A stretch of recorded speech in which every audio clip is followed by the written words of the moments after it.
Yes company मित्र, सकाळचे 7:30 वाजलेले आहे आणि मी इथे 7:15 वाजल्यापासून दाखल झालेलो आहे. मी आलो आहे ते सायनचा जो किल्ला आहे, सायनच्या किल्ल्यावर मी पहाटे आज सकाळी आलेलो आहे आणि आता नुकताच सूर्योदय झालेला आहे, तर त्याची दृश्य आपण पाहूया.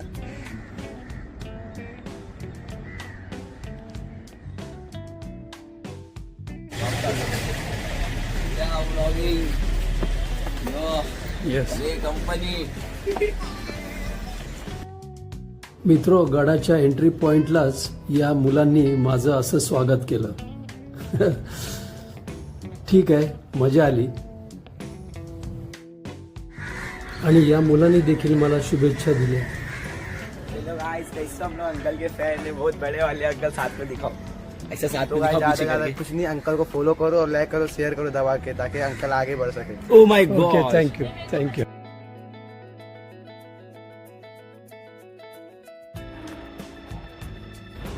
नमस्कार मित्रो, शुभ सकाळ. मित्रो, आज मी सकाळीच इथे या जागेवर आलेलो आहे. तुम्ही पाहताय माझ्या पाठीमागे एक खिडकीसारखी गोष्ट दिसते आणि काहीतरी एक मोठा किंवा भिंत अशी दिसते. मी आलोय ते किल्ल्याला भेट देण्यासाठी. मित्रो, हा किल्ला जो आहे हा आहे सायन किल्ला. बऱ्याच जणांना माहिती नाही आहे की मुंबईमध्ये किल्ला आहे. आणि एक नव्हे, दोन नव्हे, तर जवळजवळ 4 ते 5 किल्ले त्या काळी ब्रिटिशांनी बांधले आणि हा किल्ला देखील बांधला. हा आहे सायनचा किल्ला. सायन हिलक फोर्ट असं त्याचं मूळ नाव आहे. आता ह्या सायन या शब्दाला देखील इतिहास आहे. सायन म्हणजे एकतर इथे मुंबईमध्ये मराठी भाषिक होते, म्हणजे आदिवासी होते, कोळी होते आणि भंडारी होते आणि कायस्थ, CKP अशा लोकांची देखील इथे वस्ती होती असा इतिहास सांगतो. तर मित्र, त्या काळामध्ये मुंबई जी होती ती मुंबई कुलाबा म्हणजे साऊथ मुंबईपासून ते सायन आणि त्या बाजूला म्हणजे माझ्या समोर जो भाग आहे तो भाग आहे माहीमचा भाग. तर इथपर्यंतच मुंबई होती. आणि मराठी भाषेमध्ये एखादं गाव, एखादं शहर जर अमुकपर्यंतच जर असेल तर त्याला मराठीमध्ये म्हणजे तो जो भाग येतो त्याला शिव असं म्हणतात. म्हणजे ती हद्द, तिथपर्यंत ते गाव आहे किंवा तिथपर्यंत ते शहर आहे. ब्रिटिशांना या शब्दाचा, शिव या शब्दाचा उच्चार करताना कदाचित त्या काळात तारंब उडाली असेल, म्हणून त्यावेळी त्यांनी त्या शिव या शब्दाचं उच्चाराप्रमाणे स्पेलिंग लिहिलं SION आणि त्यांच्या भाषेप्रमाणे त्याचं उच्चार सायन असं झालं की शिव हा शब्द मागे पडला आणि सायन असं नामकरण आता जगजाहीर झालेलं आहे आणि म्हणून शिव. आता हा शिव सायनला हा किल्ला का बांधला त्यांनी, तर त्याचं कारण असं आहे की मी जिथे बसलो आहे ते उंच या किल्ल्याच्या उंच टेकडीवर म्हणजे वरच्या भागात मी बसलेलो आहे. संपूर्ण उंच भाग जो आहे माझ्या पाठीमागे इथे ही पूर्व दिशा आहे. सूर्योदय नुकताच झालेला आहे. ही पश्चिम दिशा आहे आणि ही उत्तर दिशा आहे आणि ही दक्षिण दिशा आहे. उत्तर दिशेला म्हणजे बँड्रा, खारदांडा पासून ते वसई, विरार, ठाण्यापर्यंत हा सगळा भाग पोर्तुगीजांच्या ताब्यात होता.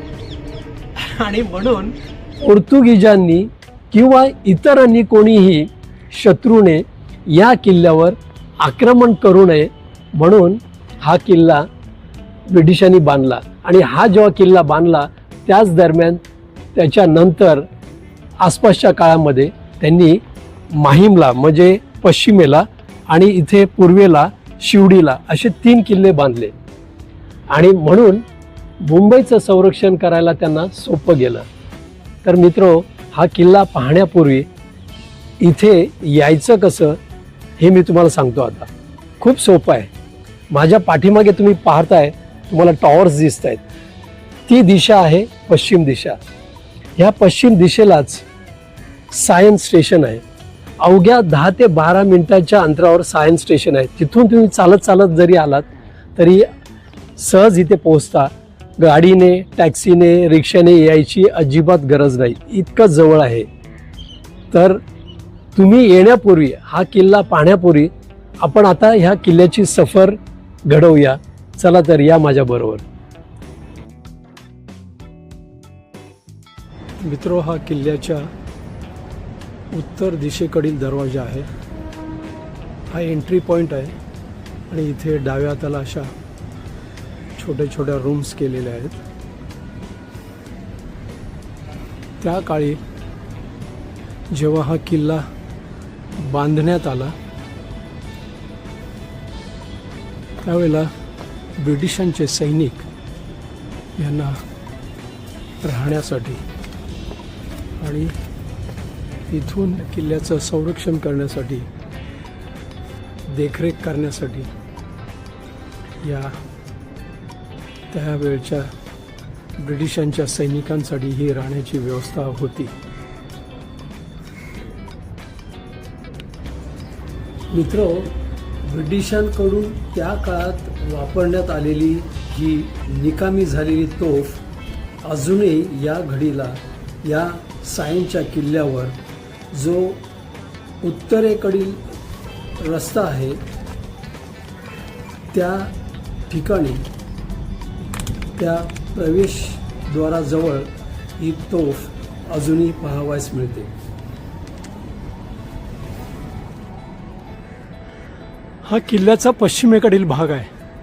आपण पाहू शकता असा हा भाग, जो ओरिजिनल डोंगर होता त्या डोंगराला बांधलेला हा किल्ला आहे. पण किल्ल्याची पडझड मात्र आता खूप झालेली आहे आणि हा किल्ला आता रिपेअर करायचा म्हटल्यावर ही खूप शासनासाठी खर्चिक बाब आहे. ही वाट किल्ल्याच्या वरती जाते आणि ही मूळ वाट आहे. ह्या वाटेने आपण किल्ल्याच्या वरती जातो.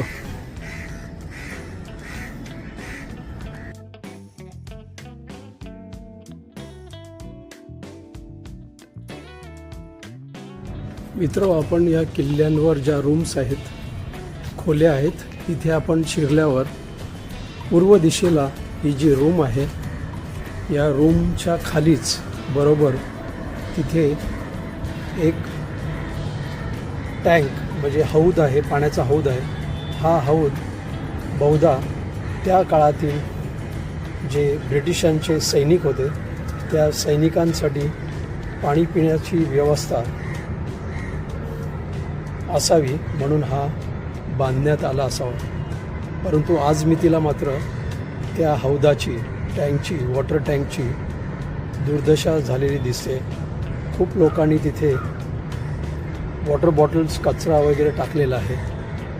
तर मित्र, असा हा पडझड झालेला किल्ला, जो पूर्वेकडील भाग आहे किल्ल्याचा, तो आपण आता पाहतोय.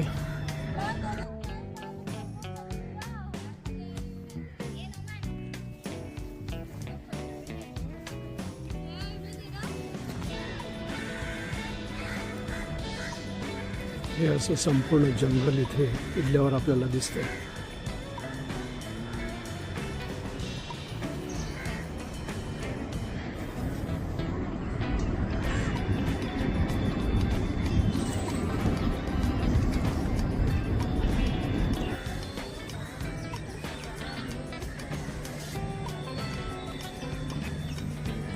मित्रो, या व्हिडिओचा समारोप करताना एक गोष्ट मला नमूद करावीशी वाटते.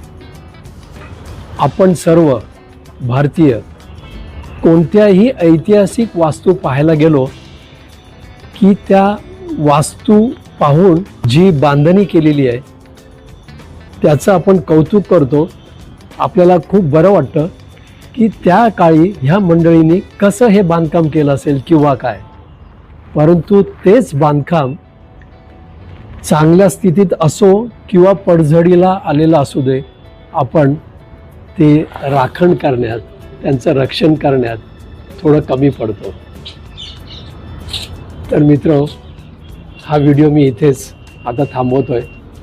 आता नंतर पाहूया आपण पुढील आठवड्यात आणखीन एका नव्या ठिकाणी नवीन व्हिडिओ. कृपा करून माझ्या व्हिडिओला लाईक करा, शेअर करा, कमेंट्स देखील करा आणि सबस्क्राईब करायला मात्र विसरू नका, ही नम्र विनंती. धन्यवाद.